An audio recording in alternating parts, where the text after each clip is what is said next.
اللہ تعالیٰ کے بابرکت نام سے ابتدا ہے جو دلوں کے رازوں سے خوب واقف ہے۔ السلام علیکم دوستو، welcome on S G A stories. حضرت بہلول دانا، آل محمد کا دیوانہ، ایک ایسا دیوانہ کہ جس کی دیوانگی بڑے بڑے داناؤں کے کان کترتی تھی۔ آج ہم حضرت بہلول دانا اور خلیفہ ہارون الرشید کے درمیان مولائے کائنات جناب شیر خدا حضرت علی رضی اللہ تعالی عنہ کے بارے میں ہونے والا ایک دلچسپ مکالمہ سنائیں گے کہ حضرت بہلول دانا رحمۃ اللہ علیہ نے مولا علی علیہ السلام کی شان کس طرح بیان کی، اور یہ سب کچھ سن کر خلیفہ ہارون الرشید ہکا بکا اور حیران و پریشان رہ گیا۔ کہا جاتا ہے کہ ایک مرتبہ حضرت بہلول دانا رحمۃ اللہ علیہ اپنی پھٹی پرانی گدڑی اپنے ساتھ لیے خلیفہ ہارون الرشید کے دربار کی طرف جانے لگا۔ جب دربان نے حضرت بہلول دانا کو خلیفہ ہارون الرشید کے دربار کی طرف آتے دیکھا تو دربان نے یہی سمجھا کہ بہلول دانا پہلے بھی اکثر خلیفہ سے ملتا رہتا ہے، اس بار بھی اس کو کوئی خلیفہ سے کام ہوگا، یا خلیفہ ہارون الرشید نے خود اسے اپنے پاس بلایا ہوگا۔ اس لیے اس نے حضرت بہلول دانا رحمۃ اللہ علیہ کو اندر آنے کی اجازت دے دی۔ حضرت بہلول دانا رحمۃ اللہ علیہ اپنی پرانی پھٹی ہوئی جوتیاں چٹکھاتے ہوئے خلیفہ ہارون الرشید کے محل کے اندر داخل ہوئے۔ جب آپ رحمۃ اللہ علیہ دربار تک پہنچے تو آپ نے دیکھا کہ سارا دربار خالی تھا۔ خلیفہ ہارون الرشید بھی دربار میں موجود نہیں تھا، اور وزیروں اور مشیروں کی سبھی کرسیاں بھی خالی پڑی ہوئی تھیں۔ الغرض قصہ مختصر کہ پورے دربار میں سناٹا چھایا ہوا تھا، کوئی بھی اس وقت دربار میں موجود نہیں تھا۔ حضرت بہلول دانا رحمۃ اللہ علیہ نے دیکھا کہ خلیفہ ہارون الرشید کا تخت اس کے سامنے پڑا ہے۔ خدا جانے کہ آپ کے ذہن میں کیا آیا کہ آپ اپنی پرانی جوتیوں سے شاہی دربار کے اس قیمتی قالین کو روندتے ہوئے خلیفہ ہارون الرشید کے تخت تک پہنچے اور اس جگہ پر بیٹھ گئے جہاں خلیفہ ہارون الرشید بیٹھا کرتا تھا۔ اب حضرت بہلول دانا رحمۃ اللہ علیہ مزے سے اس تخت پر بیٹھے تھے۔ ابھی تھوڑی دیر ہی گزری تھی کہ دربار کے پہرے دار اور ملازم سبھی دوڑے ہوئے آئے۔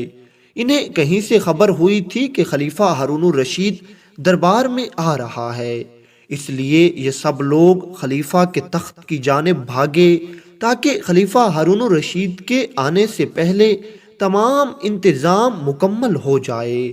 جب پہرے دار اور ملازموں نے خلیفہ ہارون الرشید کا تخت دیکھا تو انہیں اپنی آنکھوں پر یقین نہیں آیا کہ حضرت بہلول دانا رحمۃ اللہ علیہ اپنے پھٹے پرانے کپڑوں میں اپنی پھٹی پرانی جوتیوں کے ساتھ خلیفہ ہارون الرشید کے اس زریں اور قیمتی تاج و تخت پر دنیا و ماوراء سے بے فکر ہو کر بیٹھے ہیں۔ نوکر چاکر تو یہ دیکھ کر غصے میں اپنے آپے سے باہر ہو گئے۔ پہرے داروں کو معلوم ہو گیا کہ اب ان کی خیر نہیں۔ اگر خلیفہ ہارون الرشید نے اپنے تخت پر اس طرح بہلول کو بیٹھے ہوئے دیکھ لیا تو خلیفہ کے غیظ و غضب سے نہ ہم بچ پائیں گے اور نہ ہی یہ دیوانہ بہلول بچ پائے گا۔ بہرحال پہرے دار بھاگے ہوئے حضرت بہلول دانا کے پاس آئے۔ ایک نے حضرت بہلول دانا کے بازو سے پکڑ کر آپ کو نیچے کھینچ کر گرا دیا، دوسرے نے اسی وقت حضرت بہلول دانا کی پیٹھ پر کوڑے رسید کرنے شروع کر دیے، اور پہرے دار چیخ چیخ کر یہ کہہ رہے تھے، ارے او دیوانے، تیری مت ماری گئی، تیری اتنی جرت کہ تو بادشاہ کے قیمتی مسند اور بادشاہ کے قیمتی تخت پر بیٹھے، یہ تمہارے بیٹھنے کی جگہ نہیں ہے، تم زمین پر ہی اچھے لگتے ہو۔ حضرت بہلول دانا نے جب ان نوکروں اور پہرے داروں سے کوڑے کھائے تو آپ اونچی اونچی آواز میں رونے لگے۔ ادھر نقیبوں نے اطلاع دی کہ خلیفہ ہارون الرشید دربار خاص میں پہنچنے والا ہے۔ اب پہرے داروں اور نوکروں پر ایک مصیبت یہ آن پڑی کہ اگر خلیفہ ہارون الرشید حضرت بہلول دانا کو اس طرح روتے ہوئے دیکھے گا تو ضرور پوچھے گا کہ کیا ہوا ہے، اور پھر سب بات خلیفہ کو معلوم ہو جائے گی، اور پھر خلیفہ کے عتاب سے ہمیں کوئی بھی نہیں بچا پائے گا۔ سب درباری اور پہرے دار حضرت بہلول دانا رحمت اللہ علیہ کو چپ کروانے لگے، لیکن حضرت بہلول دانا رحمت اللہ علیہ تھے کہ کسی کی نہ مانی اور مسلسل روتے رہے۔ اتنی دیر میں خلیفہ ہارون الرشید بھی اندر داخل ہوا۔ جیسے ہی خلیفہ ہارون الرشید نے حضرت بہلول دانا کو روتے ہوئے دیکھا تو خلیفہ ہارون الرشید آگے بڑھا اور حضرت بہلول دانا کو زمین سے اٹھانا چاہا، لیکن حضرت بہلول دانا اٹھنے کا نام نہیں لیتے۔ خلیفہ ہارون الرشید کو یہ دیکھ کر غصہ آیا اور اس نے ڈانٹ کر اپنے ملازموں سے پوچھا، یہ سب کیا ماجرا ہے؟ تم اس دیوانے پر اتنا ظلم کیوں کر رہے ہو؟ خلیفہ ہارون الرشید کے پہرے داروں نے ڈرتے ہوئے جواب دیا، حضور یہ دیوانہ عالی جا کی مسند پر بیٹھ گیا تھا اور نیچے اترنے کا نام ہی نہیں لے رہا تھا، مجبوراً ہمیں سختی سے کام لینا پڑا۔ خلیفہ ہارون الرشید کہنے لگا، اگرچہ یہ ہماری مسند پر بیٹھ گیا تھا تو کیا تم اس کے ساتھ یہ سلوک کرو گے؟ تمہیں نہیں معلوم کہ یہ دیوانہ ہے اور ایسی حرکتیں کرنا اس کا خاصہ ہے۔ ہارون الرشید نے حضرت بہلول دانا کی دل جوئی کرتے ہوئے اسے فرش سے اٹھایا اور تسلی دی، لیکن آپ مسلسل روتے رہے۔ خلیفہ ہارون الرشید نے بڑی تشویش سے پوچھا، بہلول اس طرح کیوں رو رہے ہو؟ کیا تمہیں بہت تکلیف پہنچی ہے؟ ہاں مجھے بہت تکلیف آئی ہے، لیکن میں اپنے حال پر نہیں تمہارے حال پر رو رہا ہوں۔ ہائے افسوس، ہائے افسوس۔ حضرت بہلول دانا رحمت اللہ علیہ نے تأسف سے فرمایا، میرے حال پر؟ خلیفہ ہارون الرشید کو کچھ تعجب ہوا۔ ہاں ہاں تمہارے حال پر۔ افسوس ہارون، تجھ پر کیا گزرتی ہوگی؟ میں تو تیری مسند پر صرف چند لمحے ہی بیٹھا ہوں تو مجھے اتنی مار ملی ہے کہ میری پشت چھلنی ہو گئی، اور تو نہ جانے کب سے اس مسند پر بیٹھ رہا ہے، تجھے اپنے انجام کی کوئی فکر نہیں۔ خلیفہ ہارون الرشید لمحے بھر کو کانپ گیا، لیکن اس نے یوں ہی ظاہر کیا جیسے اس کی بات سمجھ نہیں آئی، اور حضرت بہلول دانا سے کہنے لگا، تم میرے حال پر افسوس کرتے ہو اور میں تمہارے حال پر۔ تم اچھے بھلے تو تھے، پھر تمہیں نہ جانے کیا ہوا ہے جو یوں دیوانے بنے پھرتے ہو۔ حضرت بہلول دانا مسکرانے لگے، تم جانتے ہو کہ خدا کی سب سے بڑی نعمت عقل ہے۔ خواجہ عبداللہ انصاری اپنی مناجات میں فرماتے ہیں، اے خدا، جس کو تو نے عقل دی اسے کیا کچھ نہیں دیا، اور جس کو تو نے عقل نہیں دی اسے بھلا کیا دیا۔ تم نے وہ حدیث تو سنی ہوگی کہ جب خدا ارادہ کرتا ہے کہ بندے سے اپنی نعمتیں واپس لے لے تو سب سے پہلے بندے سے جو چیز واپس لیتا ہے وہ اس کی عقل ہے۔ عقل رزق میں شمار ہوتی ہے۔ افسوس کہ خدا نے یہ نعمت مجھ سے واپس لے لی۔ حضرت بہلول دانا اسی طرح بول رہا تھا، لیکن اس سے شاہی خاندان کی کس قدر ذلت ہو رہی ہے تمہیں اس کا بھی کچھ اندازہ ہے؟ سب جانتے ہیں کہ تم میرے رشتہ دار ہو، اور تم ہو کہ اس حلیے میں جگہ جگہ گھومتے ہو، کچھ نہیں تو میرے منصب اور مرتبے کا ہی کچھ خیال کرو۔ خلیفہ ہارون الرشید نے سرزنش کے انداز میں کہا۔ حضرت بہلول دانا نے سر اٹھایا اور فرمانے لگے، ہارون، اگر تو کسی جنگل بیابان میں راستہ بھٹک جائے، تیرا پیاس سے دم نکل رہا ہو اور تجھے کہیں بھی پانی نہ ملے تو ایک گھونٹ پانی کے عوض کیا کچھ دینے کو تیار ہوگا؟ عجیب دیوانے ہو تم، بھلا اس وقت اس کا کیا ذکر؟ خلیفہ ہارون الرشید نے کچھ ناگواری سے کہا۔ حضرت بہلول دانا پھر مسکرانے لگے اور آپ نے فرمایا، میری بات کا جواب تو دو۔ ظاہر ہے اس وقت میرے پاس جو بھی مال و متاع ہوگا وہ سب دے دوں گا۔ خلیفہ ہارون الرشید نے بے پرواہی سے جواب دیا، اگر پانی کا مالک اس قیمت پر راضی نہ ہو پھر حضرت بہلول دانا رحمۃ اللہ علیہ پوچھنے لگے تو میں اسے اپنی آدھی سلطنت دے دوں گا۔ خلیفہ ہارون الرشید نے ایک بار پھر فراخ دلی سے کہا، اچھا۔ بہلول نے بڑے اطمینان سے کہا، اگر یہ ایک گھونٹ پانی پی کر تیری جان تو بچ جائے، لیکن تجھے پیشاب رک جانے کی بیماری لاحق ہو جائے اور کسی طرح دور نہ ہو، تیری جان پر بن جائے اور تجھے پتا چلے کہ کوئی شخص تیری اس بیماری کا علاج کر سکتا ہے، تو اسے کیا دے گا؟ خلیفہ ہارون الرشید نے حضرت بہلول دانا کا سوال سنا تو خلیفہ ہارون الرشید یوں کہنے لگا، میں اس شخص کو اپنی باقی آدھی سلطنت بھی دے دوں گا۔ بھائی جان ہے تو جہان ہے، ورنہ جہان میں ہے ہی کیا؟ تو پھر اس بادشاہی پر غرور کرتے ہو جس کی قیمت پانی کے 2 گھونٹ سے زیادہ نہیں؟ بہلول دانا نے برجستہ کہا۔ خلیفہ ہارون الرشید کچھ خفیف سا ہو گیا، بہلول تم دیوانے ہو گئے ہو، مگر تمہاری عادتیں نہیں بدلیں، تمہیں اپنے خاندان کے وقار کا کوئی پاس نہیں۔ پیغمبر خدا کے چچا عباس کے بیٹے عبداللہ بن عباس کتنے مرتبے کے حامل ہیں، لیکن تم علی بن ابی طالب کو ترجیح دیتے ہو۔ مجھے اپنی جان کا خوف نہ ہو تو میں یہی کہوں گا کہ تم ٹھیک کہتے ہو۔ حضرت بہلول دانا نے جواب دیا۔ خلیفہ ہارون الرشید چونکا اور اس کے خیالات جاننے کے لیے کہنے لگا، تمہیں ہر طرح سے امان ہے، لیکن یاد رکھو کہ تمہیں دلیل سے اپنی بات ثابت کرنی پڑے گی۔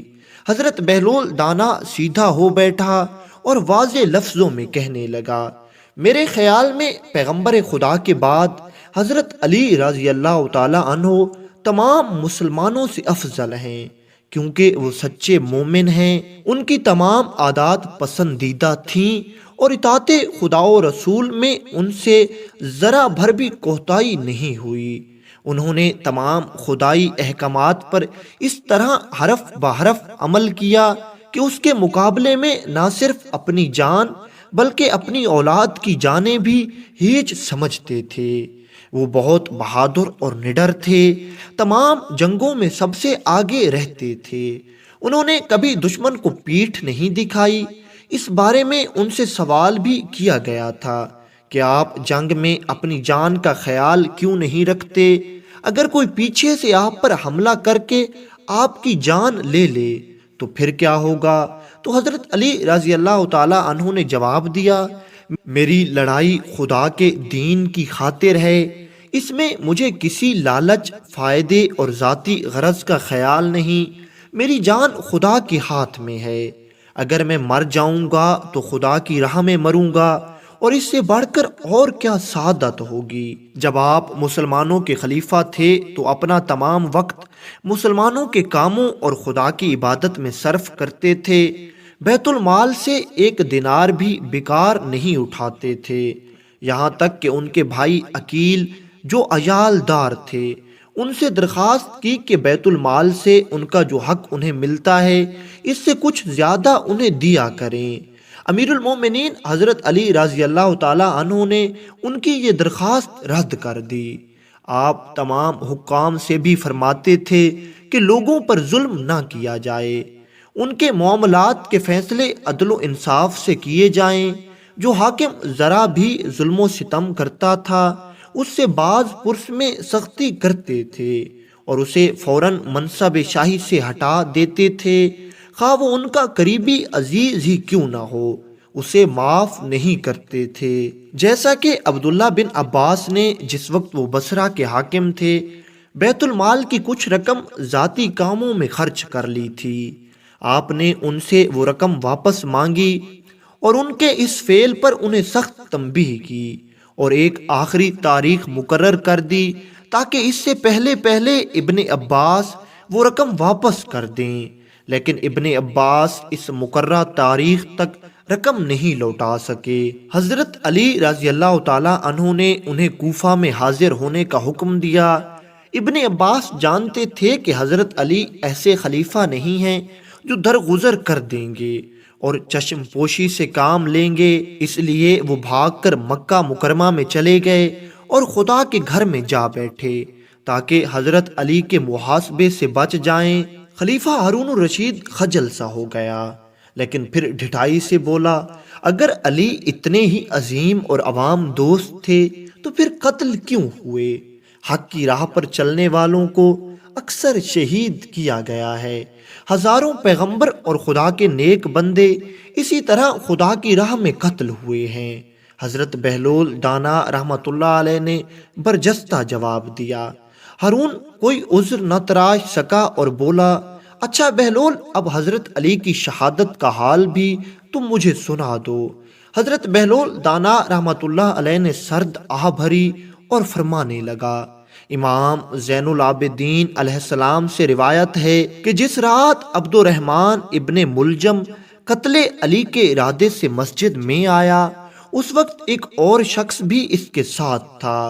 کچھ دیر یہ دونوں باتیں کرتے رہے، پھر صیان مسجد میں سو گئے۔ جب حضرت علی مسجد میں داخل ہوئے تو آپ نے سوتے ہوئے کو جگایا تاکہ نماز پڑھی جائے۔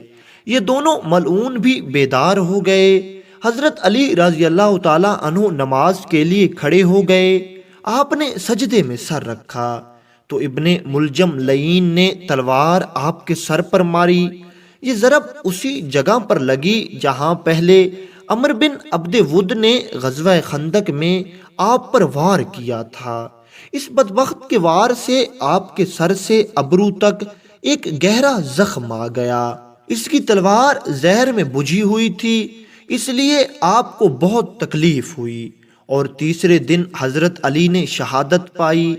آخری وقت میں آپ نے اپنے بیٹوں سے مخاطب ہو کر فرمایا، خدا کے چاہنے والوں کے لیے اس فانی دنیا سے انبیاء اور اوصیاء کا ساتھ بہتر ہے۔ اگر میں اس زخم سے مر جاؤں تو میرے قاتل کو بھی ایک ہی ضرب لگانا، کیونکہ اس نے مجھ پر صرف ایک ہی وار کیا ہے، اور ہاں اس کا بدن ٹکڑے ٹکڑے ہرگز نہ کرنا۔ یہ فرما کر آپ کچھ دیر کے لیے بے ہوش ہو گئے۔ جب ہوش میں آئے تو آپ نے اپنی وصیت جاری کر دی۔ آپ فرمانے لگے، میں نے اس وقت رسول خدا کو دیکھا کہ آپ مجھ سے فرما رہے ہیں، کل تم ہمارے پاس ہوگے۔ اس وقت آسمان کا رنگ بدل گیا، زمین ہلنے لگی، مومنوں کی آہ و بکا سے فضائیں گونجنے لگی، عوام و ناس کے نالوں و شیو سے کان پڑی آواز سنائی نہیں دیتی تھی۔ اس بارے میں ایک شاعر نے کیا خوب کہا ہے، آج کی رات مشرکوں نے ظلم و ستم کا جھنڈا بلند کر دیا ہے۔ شہادت علی سے دین کے ارکان پر سخت وار ہوا ہے۔ اس ایک وار سے جو مومنوں کے باپ کو لگا ہے، ایمان کا پورا گھر اجڑ گیا ہے۔ آسمان کے مکینوں نے اس غم میں اپنے تاج سعادت اتار پھینکے ہیں۔ دنیا والوں کو بہتا پانی کڑوا لگنے لگا ہے، آب حاجات میں زہر گھول دیا گیا ہے۔ ظالموں نے رسول اللہ کے داماد کو شہید کر کے ان کے دل میں غم کے تیر پیوست کر دیے۔ انہوں نے علی مرتضیٰ کا سر ہی دو پارا نہیں کیا، بلکہ خدا کے ہاتھ یعنی ید اللہ جو کہ آپ کا لقب تھا اس کو کاٹ ڈالا۔ جب حضرت علی کی پیشانی پر دشمن کی تلوار لگی، چاند اور سورج کی پیشانیاں بھی داغدار ہو گئیں۔ یوں معلوم ہوتا ہے جیسے شق القمر کا معجزہ دوبارہ دنیا پر ظاہر ہو گیا ہے۔ علی کی پیشانی چاند کی طرح دو ٹکڑے ہو گئی ہے۔ اب حضرت بہلول دانا رحمت اللہ علیہ کا ایک ایک حرف، ایک ایک لفظ، ایک ایک فقرہ اور ایک ایک جملہ غم کی شدت میں ڈوبا ہوا تھا۔ حضرت بہلول دانا رحمت اللہ علیہ مولا علی علیہ السلام کو دل سے بیان کر رہے تھے، اور آپ رحمت اللہ علیہ کی آنکھوں میں آنسو مسلسل جاری تھے۔ حضرت بہلول دانا رحمت اللہ علیہ سے یہ سارا واقعہ سن کر خلیفہ ہارون الرشید کچھ بھی نہیں بولا، اور کافی دیر تک خلیفہ ہارون الرشید حضرت بہلول دانا رحمت اللہ علیہ کے سامنے سر جھکا کے بیٹھا رہا، اور خلیفہ ہارون الرشید کے منہ سے ایک لفظ تک نہیں نکلا۔ حضرت بہلول دانا رحمت اللہ علیہ نے بھی اپنے غم کو سنبھالا، اور اپنی گدڑی اپنے کندھوں پر ڈالتے ہوئے خلیفہ ہارون الرشید سے فرمانے لگے، اے ہارون، تو نہیں جانتا کہ ہمارے دل میں کتنا درد بھرا ہوا ہے، لیکن ہم صابر لوگ ہیں، تقدیر الہی پہ صبر کر جاتے ہیں۔